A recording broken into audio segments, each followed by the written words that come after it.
Andy Eigenman. Ibinahaging titira na ang kanyang panganay na anak na si Ellie sa kanyang amang si Jake Ejercito. Makalipas ang 3 taong homeschool sa isla ng Siargao, sisimulan na ni Ellie Ejercito ang kanyang high school journey sa Maynila. Ito ang emosyonal na pagbubunyag ni Andy Eigenman sa kanyang anak sa latest YouTube vlog sa Happy Islanders. Naging emosyonal ang dating aktres sa naging update, lalo na't mawawalay na sa kanyang isang anak. Ayon kay Andy, maninirahan si Ellie sa ama nito na dati niyang partner na si Jake Ejercito. I'm very sad. Ellie's going to be going to Manila. She's going to be staying with her dad because she wants to try going back to regular school. Pagbabahagi ng Celebrity Ma. Para sa kaalaman ng marami, si Ellie ay nagsimulang mag-homeschool mula nang magka-pandemya. Pero nakaranas naman siya ng face-to-face classes mula nung siya preschool hanggang grade 3. Naikwento rin ni Andy na ang kanyang anak ang nag-request mismo na bumalik na sa regular school.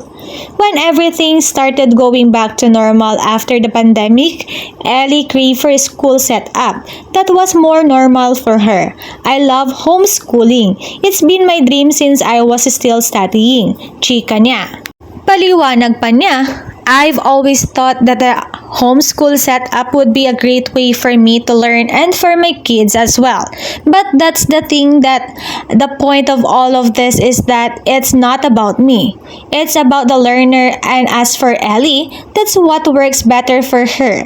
And as a parent, all I can do is, guide her into making decisions that will be for her benefit, not mine.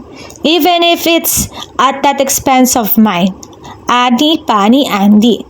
Aminadong aktres na namimiss nila ng sobra si Ellie kahit bibisita pa rin nito sa kanila tuwing holiday.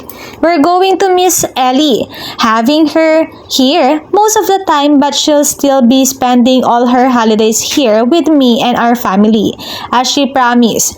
But as she is turning 13, I didn't want to deprive her of experiencing something that I think would also be worth it. Explika ng mom of 3. Dagdag pa niya, I made all of the best memories and all the best friendships going to high school in Manila. And so she deserves that too. And I know that she'll be in good hands with our family there and her dad. Sa katunayan nga rin daw, ay last year pa nila ito plinano at talagang nanghinayan siya dahil hindi na ito naantay ng kanyang yumaong ina na si Jacqueline Jose. It was really exciting for her to come in Manila and hopefully be able to spend more time with my mom. So it's sad that she didn't get to wait for Ellie to come. Pagbubunyag ng aktres na tuluyan ng naiyak. Samantala, naihatid na ni Andy kasama ang kanyang pamilya si Ellie sa airport.